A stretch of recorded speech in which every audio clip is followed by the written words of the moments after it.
Hello friends, what's up? Welcome back to the Cheeky Couch Podcast. It is Sunday and Sundays are dedicated to Real Housewives of Orange County. Last week we did episode 1. If you missed it, it is available here on my YouTube channel as well as Apple Podcasts, Spotify, and Stitcher. All my links to everything will be in the bottom box. If you're listening on the podcast, right in the info section, you can find the link to my YouTube channel if you're more of a watcher than a listener. And I would so appreciate any podcast downloads on Apple Podcast or any reviews. It helps me immensely, so thank you very much. Last weekend we did the very first episode of Season 1, Real Housewives of Orange County. Today we're getting to episode 2 and 3. Since we got the first episode, the character introductions out of the way, we can move a little quicker here on the episode recap. So we're going to be doing episode 2 and episode 3 today. Without further ado, let's get started. Season 1, episode 2 is titled, Is It Hunting Season Yet? Which was alarming. I was like, wow, are they really big hunters in Orange County? I'd have to imagine some people are. The episode opens with a beautiful shot of a little bunny in the grass, and you're like, oh, how cute. It's a beautiful day in Orange County. Behind the gates, everyone's enjoying their lives. No, wrong. They're going hunting for bunnies today. It's a little triggering. I was not expecting it, and I should have with a title like that. There's this overwhelming problem, apparently, in Orange County. There's a bunny outbreak, and it's eating everyone's fancy, expensive gardens and flowers, and everyone's over it. So, Vicki Gunvalson, in particular, has hired Shane. If you guys remember Shane, he is Gina's son. He is the big baseball player. He goes around Coda and hunts the bunnies for the residents of this gated community so that they stop eating their gardens. That's how we start off the episode. Next, we get to Slade. Slade is all decked out in this bike gear. He's actually a really skilled biker. He grew up in Anchorage, Alaska. He was like a national winner of some biking race. So he's actually very, very talented at biking, which good for him. Like, he's got the whole spandex outfit and everything. You know, those real skinny bikes that like scare the shit out of me. I know I'd fall off one of those in a heartbeat. And he's zooming, baby. He is zooming. So we're watching him bike and he's doing all those crazy turns and stuff. Looks really cool. And then they cut to a scene of him in his bedroom working out in nothing but these little boxers. And he has like a cooling, like an eye cooling mask or like one of those, you know, those gel masks that you put in the fridge and you like put it around your eyes. And he's like in the littlest boxers. I mean, you can see something happening down there. And he's just like, like absolutely like. I clearly don't work out that much, but he's doing it. He is working out in his little boxers with this eye mask on, and I thought it was an interesting choice with the filming crew. I don't know, did they say like, yeah, strip down to nothing, or did he hop out of his little spandex biking uniform and just get to working out? I don't know, but I would have loved to have been a fly. I'm so weird. I would have loved to have been a fly in the room watching the conversation with the filming crew about should I have clothes on or should I not? And how do you feel about this gel eye mask? Please let me know. I definitely would have been the person who said yes to everything because I know good TV, little moments like this, good TV. Now Slade, still in his little boxers, is getting ready for the day. He has like a really big business meeting today.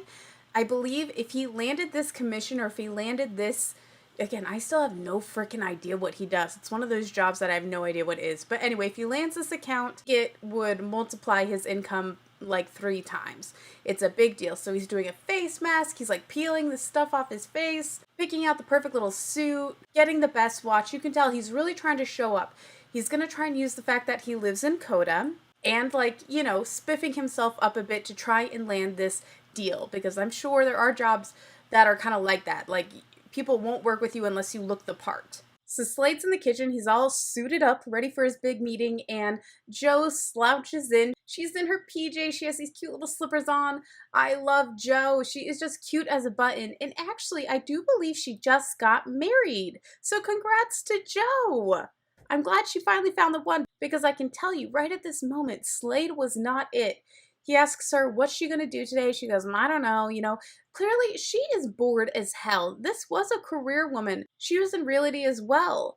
And, you know, Slade wanted a stay-at-home wife type. And so she quit working just for him. I don't know why he would want that from her considering, I mean, more income is always better. But the fact that he shares his children with their mother, is Joe really needed full time at home to do nothing?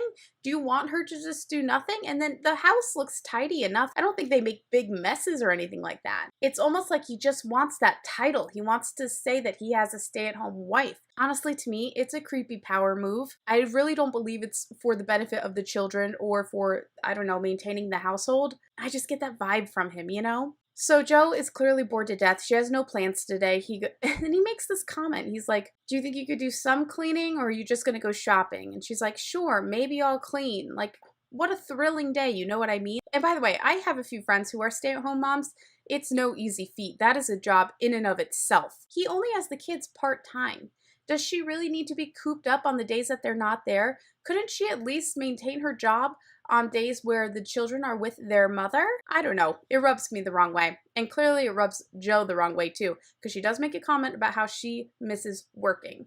Do you guys remember last episode, Joe met Kimberly, one of the other housewives, in this really awkward fake scene where she just so happens to bump into them at this restaurant, and she asks them, are you from Coda? And they go, yes, sit down. It was like wild, but nevertheless, they did exchange phone numbers, and so Joe is giving Kimberly a call to see if they can hang out, maybe go golfing or some, I don't know, some other type of housewife activity when you're super rich and live in Orange County. Now we're at Gina's house, and we are meeting Uncle Richie. Uncle in quotations because he's really a family friend. He was Matt, her husband's bat boy, back when he was with Oakland. And you can tell the kids have grown up with him and they love him so much. Kira, her daughter, instantly runs over, gives him a big old hug, and she's really excited to see him.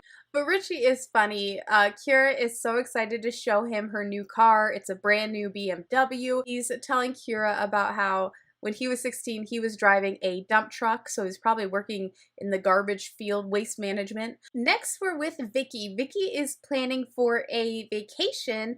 She's doing a senior trip with her daughter and the rest of the cheerleading team. There are, I think, 6 cheerleaders and 3 moms going to Mexico, and they are all so excited. That sounds really, really, really fun. Oh my gosh, I can't imagine. What a great way to end your senior year. I know here in New Jersey, I didn't end up going, but the school does a like Disney trip for your senior trip. My sister went. She had a great time, but my mom would never take me and 6 of my friends to Mexico. Oh my gosh, if I asked that, I actually wish I would have ever had the nerve to ask my mom for such a thing, because she would have probably fainted, because that would be absurd. But it sounds like a great time, and Brianna, her daughter, is so excited because the drinking age there is 18, and they are all 18, so they're excited to have a few Coronas on the beach. We're back at Vicky's office, which is in her home, and Lori and her daughter are both there working. Lori covers Vicky's kind of half of the work. I don't want to say half of the work. I'm sure Vicky does a lot. One thing you can never say about Vicky is that that woman doesn't work, because she works her ass off. She does. She is a self-made woman. I'm so proud of Vicky. Though she frustrates me at times, I'm so proud of Vicky. She is she's a hard worker. So Lori is there with her daughter, and they are just, doing their work. Lori gets a phone call from her son Josh's school. This is where Lori's infamous line, actually her infamous intro into the show, her little tagline in the beginning of every episode, are the cops involved? Or is the police involved? Because the school calls and Josh is in trouble. They believe he may have had drugs on him. They want her to get there right away to deal with this situation. And my heart breaks for Lori here. It's not easy raising kids, but especially one who's struggling emotionally. He's clearly struggling emotionally. He's having a hard time. His parents had a difficult divorce. Lori's trying to build herself back up financially, and he's just clearly not handling things well. And I hate to say it, but it's only going to go downhill from here. Now we're with Kimberly, her husband Scott, and their children.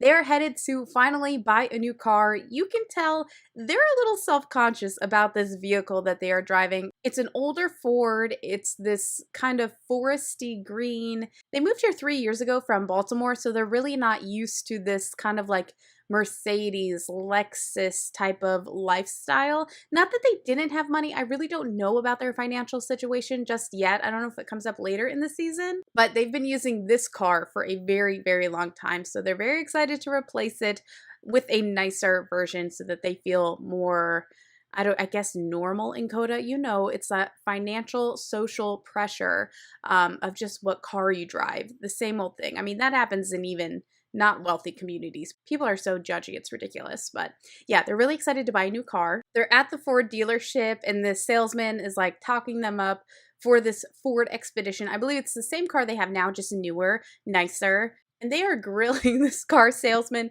He is working his butt off trying to sell this car. Cut to, they then leave and they go to the Lexus dealership. And Kimberly says they wanted the Expedition, but the salesman was so slimy.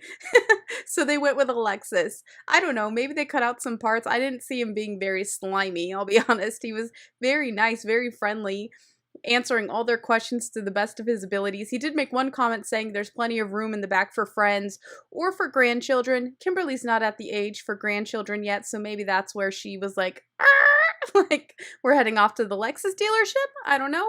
Kind of a funny reason to spend a whole lot more money, but hey, Alexis is what they wanted, and that's what they got, so good for them. We're back with Slade, and he is pulling up to the building for this really big meeting he has with this man named Brent. Brent owns a mortgage company, and Slade is in realty. Again, sorry, I forgot that. In the beginning of the episode, I said I didn't know what Slade does. Of course, it's realty. So he's headed to this big meeting with this big mortgage guy, super wealthy guy. Slade's car scares the shit out of me. This is like the biggest car I have ever seen. Is this a Hummer? I know nothing about cars. It looks like a freaking military truck. Like, this thing scares the crap out of me. I hate cars, if you didn't know. I hate being in them. I refuse to drive them. I'm technically not allowed to drive them because I have epilepsy and I never seem to make it to the 6-month mark where you can drive. But he's super jazzed. He's super nervous, and he's just hoping he closes this deal. This part is so awkward. I'm not a big Slade fan, but this made me cringe so very hard. I felt so bad for Slade. So he's like in a waiting room. He's like in a lobby, right? And they're like, yeah, it'll just be a minute. And then they walk him into this man's office, but this man is on the phone. So Brent, the guy that he's meeting with, is on the phone at his desk, you know, chatting. So the woman has Slade sit in this little lounge area in the office. And she's like, hey, you know, come on in. What do you want? Would you like something to drink? And Slade's like, yeah, I'll have a water. And the guy's just sitting there in the corner on his cell phone. I don't know. It makes me feel so awkward. And then like 2 seconds later, the guy gets off the phone and he slams his hands on the desk and he goes, so who's this? Like, it's like so awkward.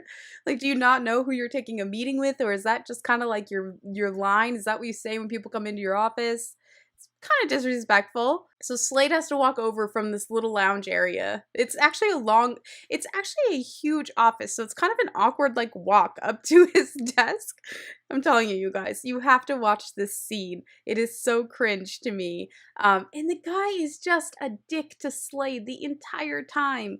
Slade thinks he's really going to impress this guy by telling him he lives in Coda. But then, of course, Slade finds out this guy lives in a much nicer, much more exclusive place in Coda. And so Slade's neighborhood kind of doesn't look so glam anymore, which I feel bad because you could tell that was his big opener. He really thought like, man, I got him here. I'm going to say, I live in Coda in this neighborhood, and this guy's going to be like, oh, wow, we're old chums. We can go to the golf course together. We could have a good time. Like, this is going to be a perfect match.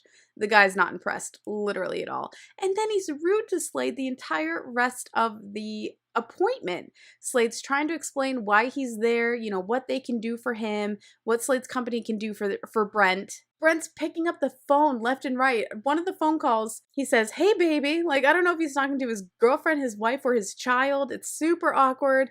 Next thing you know, Brent is staring at the ceiling above Slade's head, and Slade like kind of turns around and he's like, what the heck? And the guy's got this giant monitor hanging from the ceiling and he's just scrolling through his emails. It is such an uncomfortable thing. And I have read like business tactics where like this can be a thing. You like kind of try to psych out who's coming in to see you.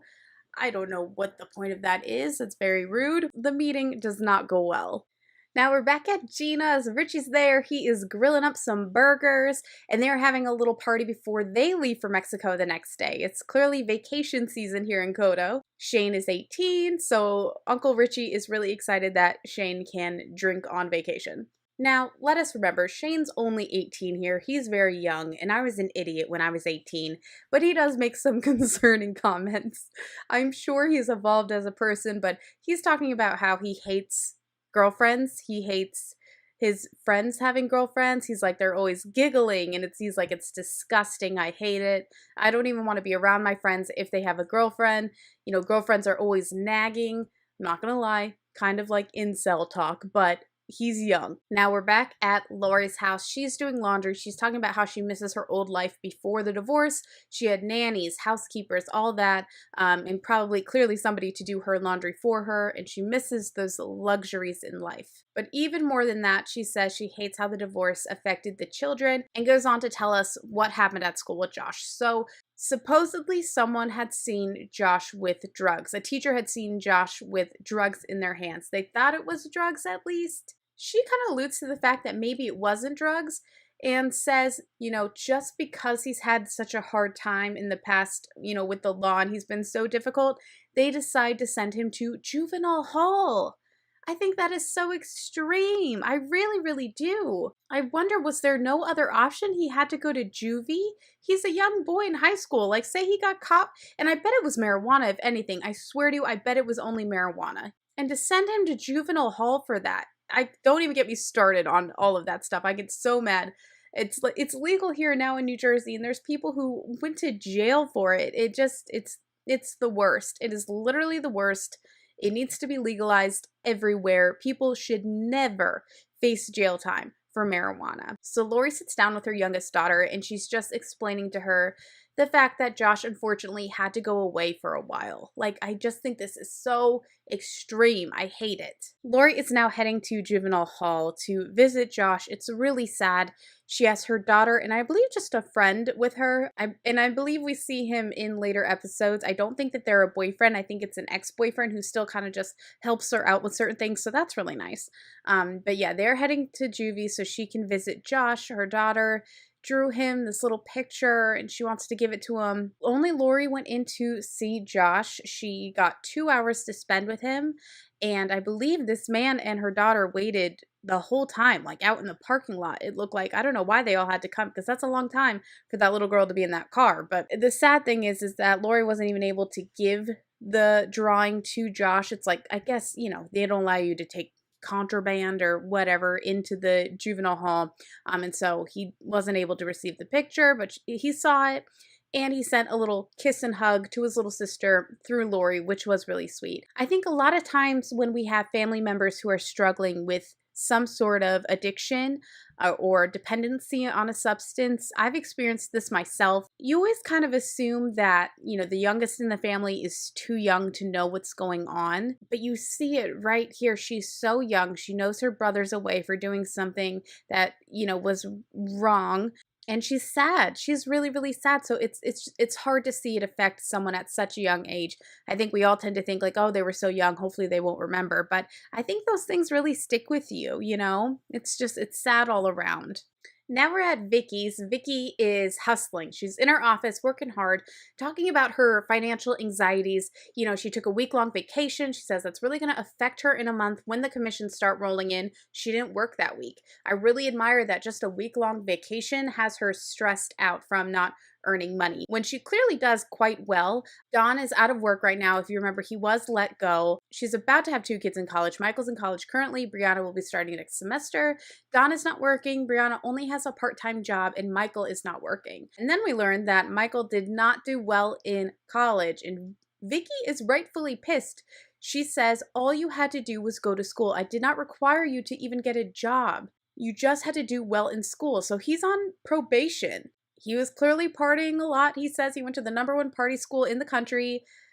Is that Arizona State or is that Colorado State? Maybe they both consider themselves the best because I thought Arizona was, but I'm pretty sure he goes to Colorado University. So for right now, while Mike is home, Vicky wants him to get a job, which he should. He's a grown adult. He's 18. He should be out there working. I mean, Brianna's not even in college yet and she's working. You know what I mean? You can definitely tell Brianna is probably a little bit more responsible one of the 2 kids, and Mike's kind of like, you know, he wants to have a good time. Don, who is Vicky's husband, is headed off to Sacramento. He has a possible job opportunity. He's just really hoping he can kind of talk the job into not making him relocate. He doesn't want to relocate his family, even though it's a wonderful job opportunity. So fingers crossed for Don. If you remember in the first episode, I told you I have such, I just have Don in my heart. You would open up my heart and there'll be a little picture of Don in there. And he deserved better. We won't get into it. We'll wait till it comes. But it's coming, and it's coming quick. Now Joe and Slade are heading out for a little drink, maybe for dinner. Couldn't tell. Only saw wine glasses. And he's just unloading about his day, just talking about what a dick this guy was that he met and how horrible it was. And Joe's so sweet. She's listening and just like kind of cheering on her man. Slade decides to cook up a little plan. He wants to catch this guy off guard, maybe out with his family, so he can reach him on a different level, kind of bond a little bit and land this account. And Joe is so sweet and supportive. She says, tell me what to wear and I will be there. They are gonna get this guy. We're back with Lori, and she makes just the saddest statement. She says she actually feels a little bit of relief. She can sleep well at night knowing that Josh is relatively safe, she says. I don't know that I agree, but she at least knows that he's not sneaking out of the house and doing drugs and things like that. Like, he's at least in one place, like, being guarded. So she decides to let her hair down, have a little, night out with her girlfriend. Her girlfriend's name is Lorelai. They're out at the club, the bar. I think it's more of like a bar restaurant. They're just chatting up all these young fellas, complimenting them, telling them they like their suits. Just ready to have a good night, I guess. Lorelai asks, I love that name, Lorelai. I just do. You don't hear it that often, so when you hear it, it's kind of like, huh, that's really pretty. She asks Lori if she's dating. Lori says no, she's more picky the longer she's been divorced. And I would have to imagine so. I'd really have to imagine after a divorce, you become extremely picky. Now we're with Gina, Richie, and the kids. I believe they're in Los Cabos, if I'm not mistaken. They're on their vacation. Kira, her daughter, makes a funny comment. Well, I mean, it's actually really sad. She says her father's not there on vacation, but he helped paid for the vacation, so he's there in spirit, which made me laugh and also made me want to cry. Now we are with Kimberly and Joe, and they are heading off to go play tennis. Now remember, Slade, this is what I hate. He also kind of wants Joe out there making connections with these other Coda housewives. He wants her to be a part of this elite circle. It's so freaking weird. If my husband ever wanted me to make friends with a certain group, I would be so confused. It is such an odd thing. And it's clearly just to, I don't know, try and get him more connections, which I guess isn't a bad thing. It's just so fake, It's just so, ugh. I don't want to make friends just so that my husband has more connections, is basically what I'm trying to say. And I hate that Slade almost just looks at Joe as a tool for him in his career. He wants to say he has a trophy wife at home, a stay-at-home wife. He wants her out in these certain social circles so that I'm sure he can get to know the husbands. And, if they need help closing on a house, he'll be the one that they call. But not only that, he also wants her as a mother and as a housekeeper. It's just like he wants her as a tool, and it really drives me insane. And Joe is so funny on this tennis court. This is literally me when Alok tries to teach me tennis every summer, and it just doesn't absorb. I'm not trying not to learn, you know what I mean? I'm not trying to resist. Maybe a little bit I'm trying to resist because I really don't care to, but I know it's his big passion. It's his most favorite thing in life. And so I try to apply myself, but I really am just like Joe. She has no idea what's going on. She doesn't know where she should be standing. What are the rules? And I just so relate. We're back in Mexico with Gina and her family. Richie and Shane are going out to the bar, to the club. They're at this table, and Uncle Richie, who he's not an old guy. I don't know how old he is, but he's definitely older than the group of kids that he's with. He's definitely not 18 years old. They're all at this table with some other girls who I think are vacationing there, but they're not with the family, you know what I mean? I think they just met. They're vacation friends or whatever. And Richie's hitting on this girl and Shane's talking to this one. They are on the prowl. I'll say that. They are on the prowl. Richie is hellbent on getting Shane wasted tonight. Richie's going on and on talking about his penis, how it makes all his life decisions for him. Shane makes this weird comment about the group of girls that they're with. He said, the girls were okay, but there was one girl in the group, one it girl as he called her, that was the attractive one, and then all of her friends were just a bunch of groupies, and I'm just like, oh my god, I hate that. This is assuming, and assuming is wrong, but I would have to assume that this is maybe the way his dad talks, because Shane kind of talks like a total dickhead, and he had to hear it from somewhere, and I'm kind of guessing it's his father, because he probably spends the most time with his father. And then they all end up on the dance floor. Of course, they're partying, they're having a good time. There's nothing wrong with this. It is so cringe. First of all, the fashion choices, all the girls are wearing like little halter tops and they've got jean skirts on. So we know that this is early 2000s fashion, which is hilarious. Shane is out there bumping and grinding with the so-called it girl of the group. Richie has like 2 girls in his arms and he is just feeling young again. He is feeling freshly 18. Shane starts to make out heavily with the it girl. I guess good for him. He landed the only one he wanted. We're at the end of the episode. Vicky is in her office with Lori and they are getting ready for this insurance conference that they're going to. And Vicky is like, you can tell she is just so determined and loves her job so much. And I love that for her. You can see the passion just like coming from her. She is so excited, but she's having a little trouble with Lori. Lori's really, in Vicky's eyes, not exactly pulling her weight, not making the sales she needs to. Vicky's getting frustrated. She thinks that Lori always has some sort of excuse as to why she really can't get it together. Mind you, I mean, Lori is going through a hard time, and it just is what it is. She's going through a hard time. It's probably the hardest time of her life. She's freshly out of a divorce. Her son's struggling. She's trying to raise, 3 kids, trying to move up, struggling with bills, house, all that. She's a single mother. So I do have sympathy here for Lori. I think Vicky's a little hard on her. And that is it for episode number 2. I'm going to go make a cup of tea because it is 1 a.m. And then we're getting into episode 3. Okay, the start of episode 2, we open with Vicky and Lori at Vicky's house, and they are having a little Botox done. Just a few beauty treatments, a few refreshers before this big conference. Lori is obviously not new to this realm, but Vicky is. Vicky really doesn't do the Botox and all those things. I mean, she looks amazing. They're just getting a little primp, a little detail, a few touches before their big conference. We're then at Slade's house with Slade and Joe. Joe's just getting home. She's telling Slade that Kimberly suggested possibly working part-time. Lightly. She doesn't really dwell on it very long. She really almost doesn't want Slade to catch on that she's considering going back to work because the poor thing is bored silly, stuck in the house all day. They're drinking these ginormous glasses of wine, by the way. If I can get a picture, I will, because I've never seen wine glasses so big. But she's telling him she had a good time playing tennis, even though she really didn't, but she had a fun time hanging out with Kimberly. Slade then, of course, because this is his only motive, is like getting into this society. He's like, tennis is so big out here with people. You really have to get into tennis. He was like, you love to go shopping. I'll buy you every tennis skirt in the world. Like, I want you playing tennis. And it's just like, what the F, bro? Like, that is wild. Then Slade says he just wants her to be happy, which I don't believe is true. He just wants her to be his little tool to get ahead in life. And she goes, I am happy. I mean, I'm bored, but I'm happy. So we're just kind of laying the groundwork for what's to come with Joe and Slade. And there is a fucking little fly in here. You leave your window open for 30 minutes and one little fly makes it in every single time, and it's gonna drive me crazy for the rest of the episode. I hope it doesn't bother you. I gotta get that fucker though. Then we're at Kimberly and Scott's house. Kimberly is running around making breakfast for her son Travis. She mentions that they try to keep sugar out of the house as much as possible. You can tell she's very health oriented. I mean, she looks unbelievable. Her body is insane. And as she is going around saying, do you want eggs, fruit? What do you want?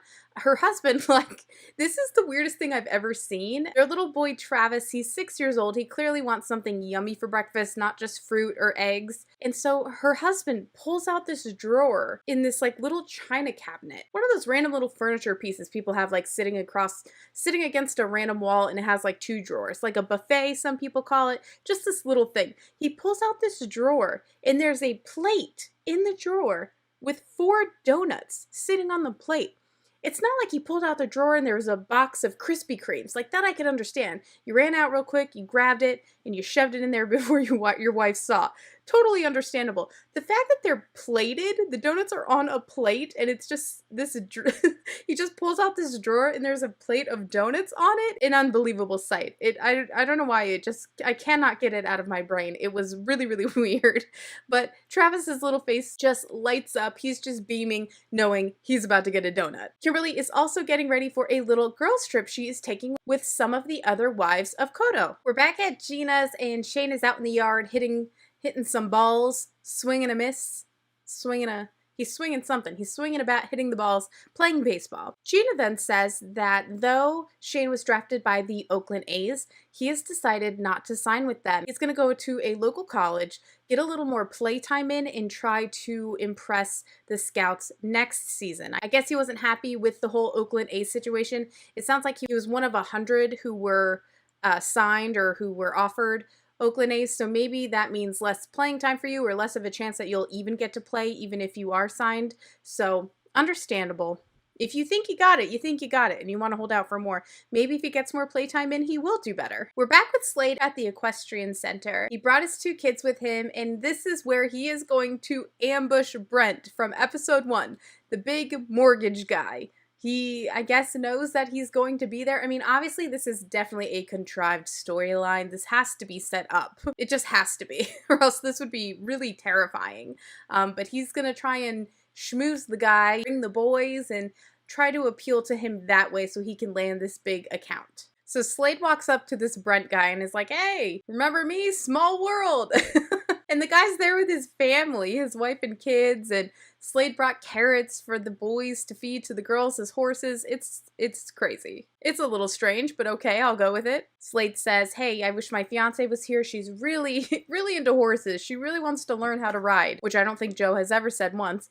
But of course, this man's wife, being the friendly woman that she is, says, "Hey, she should come riding with me sometime." Of course, Slade is like, "Yes. Here it is. I have an entry. Okay, I have a path to get in to business with this guy." The wife also invites them over for drinks. She says they can ride their horses around the reservoir, I guess at her house. And Slade says something like, "Yes, my plan worked. Now the pressure is all on Joe." Like, what the hell? This feels like a scheme almost. Like, this is insane. So now Slade and Joe are driving up to Brent and his wife's crazy mansion. I mean, it is big. It's expensive. Joe says she feels really inadequate all of a sudden. I would hate to be in this type of life. This seems so stressful. They're getting a little tour of the house now by Brent and his wife. They take them out to the pool. He says the pool's tile design, it's all from Italy, and it's being designed by the same guy who did Versace's pool. So, like, hello money, right? Like, geez Louise. I do have to say, though, for as much money as these people have, the wife is just darling. She is being so sweet and so welcoming, and I love that. And it's so funny just noticing certain little relics, I would say, from the early 2000s. She has a flip cell phone, and it is just blinged out. It is bedazzled. I remember buying those, like, really cheap bedazzled stickers. They'd have them like pre-made for every phone. I mean, there weren't that many phone options, but for certain phone options, and you would just peel it off and stick it on your phone, and it would like get gunky and disgusting. But hers is probably a nice custom job. I'm sure it's all Swarovski or something like that. But she's actually being really friendly to Joe, and I love that. Brent is mixing up some drinks for everybody. And this is, I think this was the wrong moment, but this is when Slade decides to go in for the kill. He does a cheers, and he says, "Cheers to us making some money. I really hope to do that soon." And I was hoping to do it at the meeting we had. And I'm just like, whoa, like, chill. This is not the time. Okay, this is how it should go. You guys all have your drinks. You have a good time. You're all just relaxing. Be casual. Don't bring it up yet. He knows why you're here. Don't bring it up yet. Be chill. Have your drinks. The ladies will go out to ride their horses around the reservoir or around Versace's freaking pool. And then the gentlemen will go into a parlor, have some scotch and some cigars, and that is when you go in for the kill. I think he did it a little too soon. Do you love this story I just painted in my head, by the way? I like read way too many books. Like, I really, really do. I've seen too many movies and I've read too many books. That's the way these things go. Slade should not have done it at cocktail hour. That is for later in the parlor with the cigars and the scotch. And then Brent goes, maybe someday you'll get there. You got to work on it. But today is just for drinks. Oh my gosh, Slade's face. He turned about 100 shades of red. It is so embarrassing. I am so embarrassed for him. He got shot down so early on in the evening. You know what I mean? Like, oh my god, painful. Went in too soon. And then Slade is so rude and embarrassing. Everything he does makes me cringe so hard. He's trying to transition out of that awkward moment, and he's really stumbling over his words, and he's like, so anyway, Joe, I was telling them that Joe wants to ride horses. And Joe's like, oh yeah, I totally want to ride horses. I think I did it once. And she's talking about how she didn't know that they have an equestrian center in their development, but she kind of mispronounces equestrian center. And Slade is super quick to correct her. And then he is so effing rude. He goes, we call this Joeisms. He's basically insinuating that she's like a ditz and she has these little ditzy things that she does. The whole time he's like stroking her ponytail while he's talking down to her in front of these people. It is the most awkward thing I've ever seen. He says these things are obvious to the common folk. Oh my god, could you be any more cringe? And then, oh my gosh, I don't even want to repeat this, you guys. He says something so, first of all, so horribly racist. And second of all, it doesn't make any fucking sense. This guy is just scummy. He says Joe is from Peru, and he says because she's from Peru, a lot of things escape her. Like, what? What the hell are you talking about? This part, it makes me so angry. I can't believe, this is the hard thing about Housewives, and we have a lot of these moments. There are layers and layers and layers of horrible, racist, and demeaning and awful things in the Housewives. It is a bumpy, bumpy road. This is the first one we've encountered yet, and it is terrible.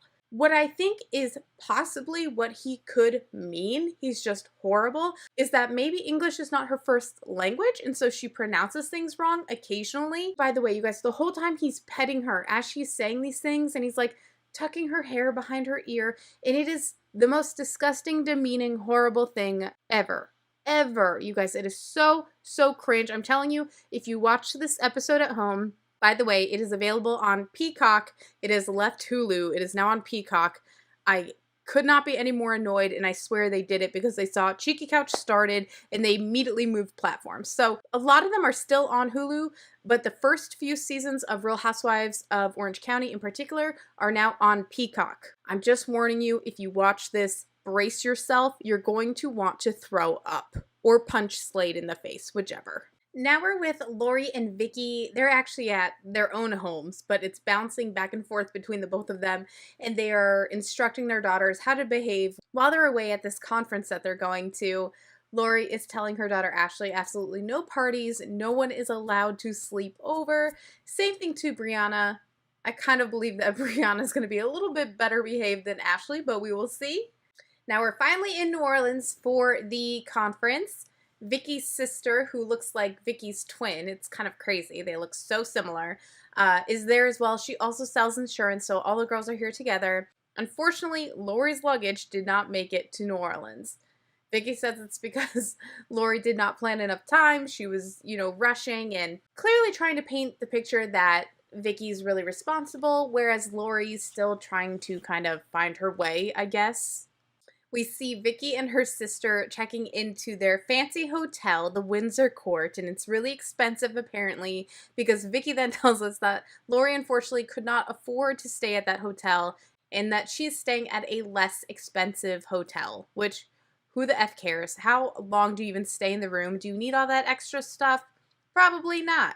Who cares? She's a single mother. Let her save her pennies where she has to, Now we're with Joe. Joe is pulling up to the equestrian center. She is meeting Cindy, Brent's wife. They're going to do the horse thing.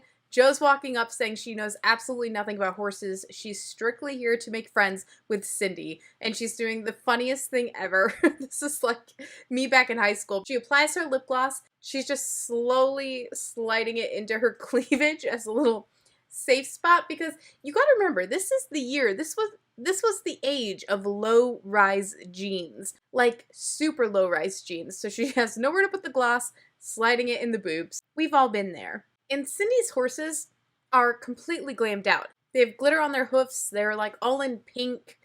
This is a blingy girl, and I'm here for it. Jo seemingly has a good time. She enjoys Cindy's company. She thinks they're going to be good friends, but horse riding really isn't Jo's thing. Now we're with Gina and her family. That is Shane and his father, Matt. And they are touring Arizona State University and just getting a feel for the campus. As they're touring the school, Gina has the talking head where she says she really doesn't give a crap about the education. She says it could be one teacher and one desk. She doesn't care. Shane is there to play baseball. So, might be good for Shane to, he's paying to go to college. A little care about the education, if he needs a backup plan, if it doesn't work out, his baseball thing. Just my opinion. Now we're with Kimberly. Kimberly, I believe, is at her dermatologist's office, and she's talking about how she has struggled with skin cancer. 9 years previously, she had a third malignant melanoma. Am I saying that correctly? She was told she had 2 to 3 years to live. We have to wear our sunscreens. This is the scariest thing in the world, and I'm due for a mole check. I am terrified. I'll be honest, I've been putting it off, and it's no joke. And I have to tell you, seeing this episode really kicked me in the butt. I'm asking all of you, whether you're watching or listening, let's go get our moles checked. It is just hearing that. Oh, I just get the chills. It terrifies me.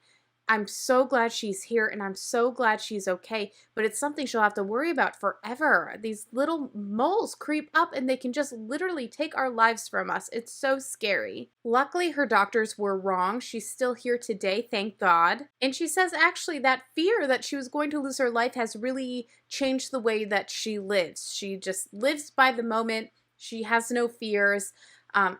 Gosh, you've already been through almost thinking you were going to have to leave your kids motherless. Like, can you imagine? And some of you might know this experience.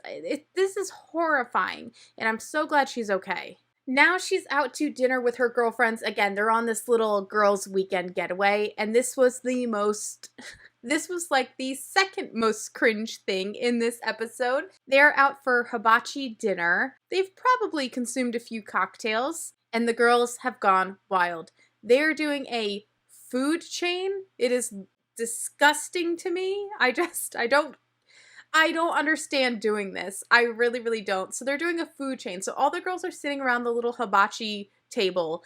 And one of them goes, food chain. Next thing you know, there's like a piece of shrimp or something in the woman's mouth. There's like 4 or 5 women here. And they pass the piece of food. I'm not kidding you guys. It's as disgusting as it sounds. They put it in their mouth and they pass it to one person and that person bites it and passes it to the next one. Oh my freaking gosh. I don't know if it's because of the pandemic or no, this is just a disgusting thing to do, but I hate this. I hate this very much. It is icky. I don't care how much I love my friends. I love them dearly. I will never eat a piece of food that was in their mouth. And then, oh my gosh, these women, I can't take it. Am I just a prude? You can tell me. It's okay. You won't hurt my feelings. But they then ask the hibachi chef to fling a piece of fish, or it's like a fishtail or something, into Kimberly's cleavage. So she's like leaning over the grill, chest out, baring her chest. He actually does it. He actually tries to fling it into her breasts. This is the most what is the word for this? This is absurd. This is an absurd dinner. There are families there. Like, this isn't a nightclub hibachi. It's just like dinner hour. The sun is still out. This is wild. The girls have gone wild. Then they all go out to a nightclub. It is a lot. And I have to say, everybody's marriage is different. What's appropriate in your marriage is different, to the next couple. I can't imagine RHOC would love if I did this out at the club. I mean, they are just dancing and stuff, but the dancing is very intense. She is dancing with other men, and she says, we're all monogamous. We just like to have fun. Mind you, everyone here is married. And they are grinding, bumping and grinding with these men. I don't think my husband would love it. I personally don't long for it. I wouldn't feel right doing it either. But if this works for Lori and her marriage, bless them. wonderful. I'm glad she has that freedom that she seems to need. And it's relatively harmless. I guess with the wrong people, it's not harmless. You know what I mean? So maybe this is okay in their marriage. He wants her to go out and have a good time. Good for them. But it is a lot. It is some really intense dancing. We're back with Shane and the family. Shane's about to play a little baseball at the school, I believe. Matt's there, and Matt's father is there. So Shane's grandfather, and Matt says that, obviously he was a major leaguer. His father was a major leaguer. Matt's brother, or his father's brother, was a major leaguer. So there is this really intense pressure on Matt to make it as well, because this is the family's legacy and this is what they've been basically raising and breeding him for his entire life. Let us not forget the first episode when Gina says that Matt and his mother said that she had the perfect genetic standards that they would want for Matt's offspring. Still one of the worst things I've ever heard. Hate that comment. That's just so strange to me, but whatever. Now, Matt had a really hard time. He had an injury that took him out for the rest of his life, and who knows how it affected his brain, you know what I mean? But he was playing for the California Angels, and he was hit directly by a line drive in the head, and I believe he was in the dugout at the time. And there's this clip of him being removed on stretchers, and it ended his baseball career. I can't imagine. That has to be so hard, not only emotionally, but any trauma that he possibly had to the brain and how that affects him. And Shane says the same thing about his father. It's that before his big injury, everyone loved him. You were happy to be around him. He was really happy-go-lucky. And after it, he was just never the same. He was not that same person. As I said, Lori and Vicky are at their conference. We have a little shot of what their kids are doing back home. So Vicky's son, Michael, has unfortunately been kicked out of school. He has to do some type of summer program to try and qualify, get his GPA up so he can get back into school. I'm sure Vicky was pissed. Oh my God, I bet she was so mad. So she calls him and says, make sure you're doing your homework, all that stuff. He's not. He's playing pool. Ashley, Lori's daughter, is of course having friends over. And the saddest thing, her brother calls from juvie and she hears it and then she hangs up. Poor thing, I feel bad for him. Now we're back with Joe and Slade. Joe is headed off to Newport Beach. She's gonna go on her friend's yacht. She's super excited. Slade is at home with the kids. They planned on having a family day. And then he says Joe got a better offer, so she took off to do that. And he seems pretty peeved about it. Aside from the cringe parts of Slade, here he seems to be a good dad. He's having a little cooking day with the boys. Yeah, so at least he seems like an active parent. Now it's about 9:30 p.m. and Joe calls to Slade. She says she has two problems. She says the first problem is that she's sober. Hashtag relatable. The second problem is that she drove all her friends there. Her friends aren't ready to go home yet. They still want to party, and so she can't just leave them there. And Slade says, heck yes, you can. Oh my God. Again, if Joe just wants to stay out, I wish she would just say that. Slade does give her options, which is unfortunate because I know she just wants to stay out. But he says, why don't you just figure out a time of when they'll be done, when they want to leave, and we will drive back down and get them. But he says you can't be out all night. Just let them know we will come back and get them. Just give us a time, which does not make sense. It's easier for her to just stay out with them. Why would he make her come all the way home just for them to drive back and get her friends? That is super weird. So Slade's really annoyed, and it kind of ends there. Now we're back with Lori and Vicky at their conference, and they're sitting in a room with these other insurance salesmen, and they said this is the top 3% in the world. Can you imagine? This is really successful salespeople. Kudos to them.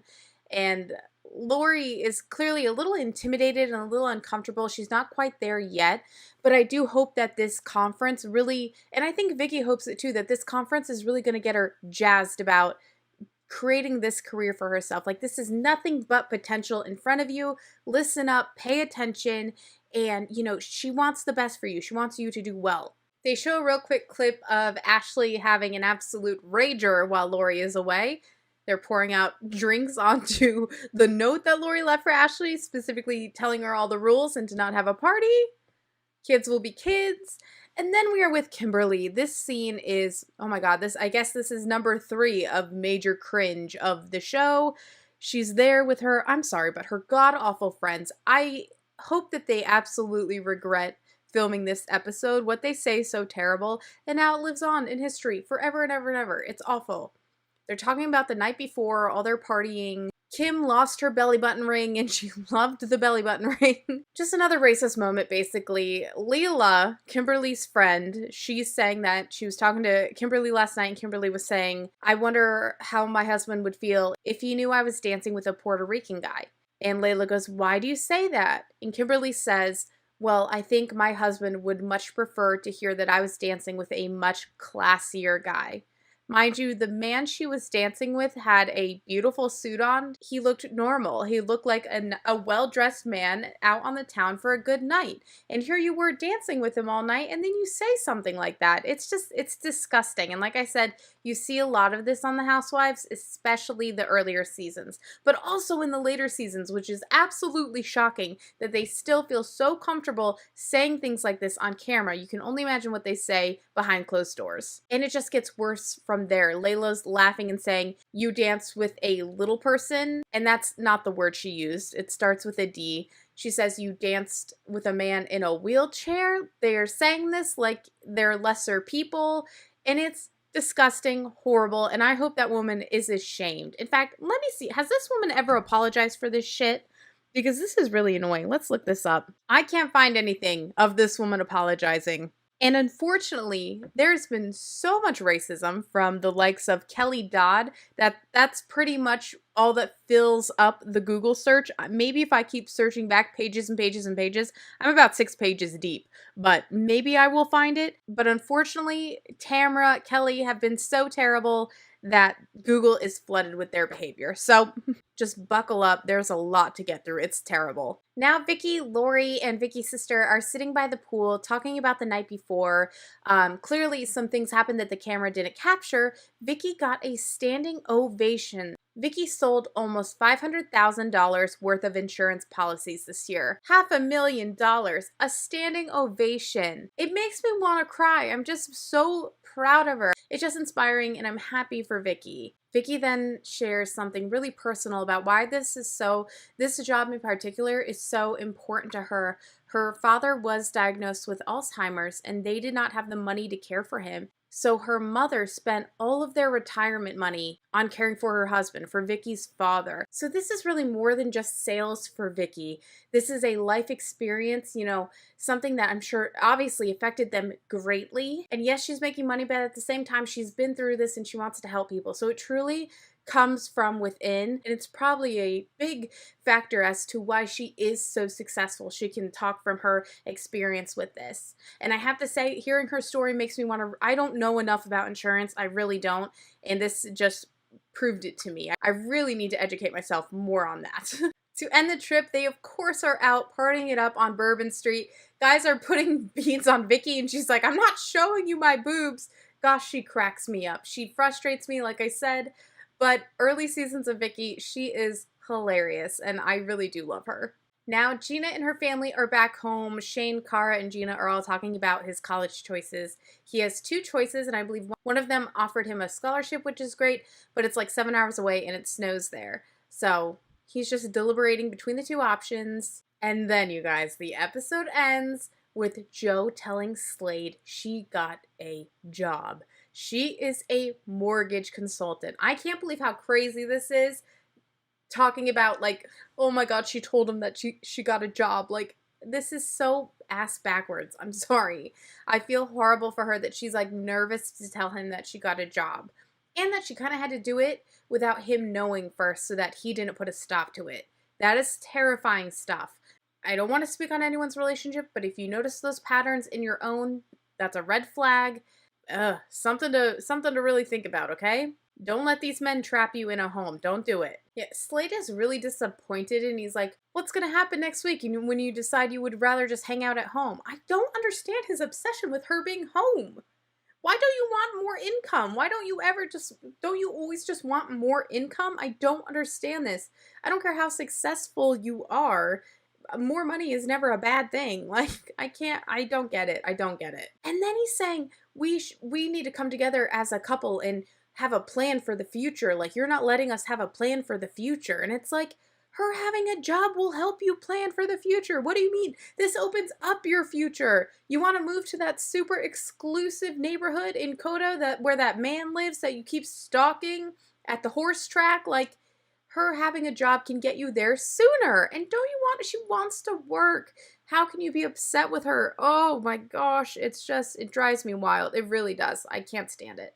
And then there's just this really sad talk about Joe met Slade right out of college, and she had all these dreams and all these ambitions, but pretty quickly he started showering her with all these nice things, these things she wasn't used to. And before you knew it, she lost herself. She lost her goals, her dreams, her aspirations. She wanted to own her own mortgage company, and it all went out the window when she met Slade. And Slade said it was Joe's idea originally to be a housewife and that she's changing her mind again. And he says, it's just like, it's your plan. It's not our plan. You're like leaving me out of this. The girl just got a dang job. I mean, what the heck? This is not a healthy relationship. What really scares me is that he says this feels like betrayal. All I can think of is he is terrified that she is going to be successful and that she's going to leave him. This man is insecure. Her getting a job is not an act of betrayal. That is a horrifying way of thinking. I mean, I can't with Slade Smiley. I can't. And that is how the episode ends, with Slade Smiley having a hissy fit that his fiancé betrayed him by going back to work to bring in more money to contribute to the family that he says she is betraying. What in the fuck? Toxic, toxic. Anyways, you guys, that is it for episode 2 and episode 3 of Real Housewives of Orange County. I hope you're enjoying this double episode thing. And just in case you missed it, yesterday I posted episodes 2 and 3 of Real Housewives of New Jersey. It's on my YouTube channel. You can watch it now. It's also on Apple Podcasts, Stitcher, and Spotify. Links to all those platforms are in the description box below. And if you are listening to this on any of those podcasts, I do have the YouTube episode linked there as well. Or you can just head to my YouTube channel, That Girl Shay XO, or type in Cheeky Couch on YouTube and hopefully it should pull up if you want to actually watch me film these episodes. It's really fun because I add visuals and I add photos of everything from the episode that I can possibly find. I have to tell you, these streaming services have gotten super tricky. You can't even screenshot, not record, but even take a screenshot of a show on Hulu or Netflix or Peacock. It immediately blacks it out on your phone. It's actually kind of really scary for me. I don't know why. It really freaks me out though. So it's actually been a little tricky gathering photos for everything for every episode. But what I've been doing is just taking a picture with my phone. It's not the best quality, but it's the best that I can do. Do you know what I mean? But I hope you guys are enjoying this series as much as I am. Also, if you missed it Friday, I had a fun Cheeky Couch episode on. Fridays are really just for topical conversation, things that are happening. And I talked about the fact that I pissed a lot of people off on Twitter again, and that Jeffree Star is ridiculous and should just leave the beauty community if he's going to complain about it so much. That's about it, you guys. Thank you for being here today, and I will see you later this week on YouTube with some normal makeup content, and I will be back next weekend to continue the Rewatch series. I hope you're enjoying this. Let me know what you guys think of these episodes, and I will see you again soon. Bye!